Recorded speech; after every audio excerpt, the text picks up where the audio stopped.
মা, ও মা, আরে সেতু তুই তোর আইসস, কেমন আছো মা? আছি গো, ভালো আছি। জামাই বাবাজি, বাইসা থাকো। বোমা, এই যে এইটা হচ্ছে কি আমার বড় মেয়ে সেজুতি, আরে আমার জামাই বাবাজি। মা, এরম করে জাউলের বউ? আমগরে জাউলের বউ। বাবা কি সুন্দর! আমগরে জাউলের অবশ্য এরকম সুন্দর বউই পাওনের কথা ছিল। দেখছো সবরের বাপ, আমগরে জাউলের বউ কত সুন্দর। তোরা এখানে খাবার রেসুত কেন? যা বারান্দা যায় কথা কো, আমি রান্না শেষ করে আসি। যাও মা, যাও। তোরা কি মনে করে আসছস? আমি বেড়াইতে আসলে ঠিক আছে, কিন্তু টাকা পয়সার সাহায্যের কথা যদি চিন্তা করো তাহলে চলে যা, আমি সাহায্য করতে পারবো না। আসো, ভিতরে এসে বস।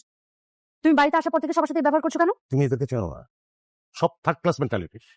কেউ একজন বড় কোনো জায়গায় গেলেই সবাই দাবি আদায় এসব নিয়ে হাজির হয়। তো এদের কি তোমার কাছে আসার অধিকার নেই? না নাই, নাই, কারণ আমি বিবাহিত, আমার সংসার আছে, তোমাকে নিয়ে আমার সংসার, ভবিষ্যতে আমাদের বাচ্চা কাচ্চা হবে, তাদের নিয়ে আমার ভাবনা আছে, এবং সেই ভাবনাগুলো ছোট না, বড় ভাবনা। আমার বাচ্চা কাচ্চাদের নিয়ে তো আমি ভাববই, তাদের ভবিষ্যৎ দিয়ে ভাবতে গেলে তো আমি এদের দিকে নজর দিতে পারবো না, এটা সম্ভব না। তাদের নিয়ে ভাবার সময় তো আমার নাই এসবে।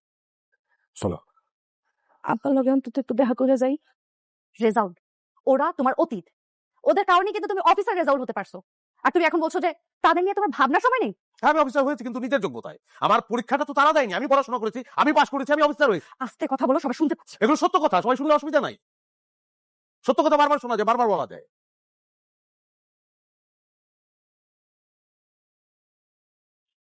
আসো, একটু বসি।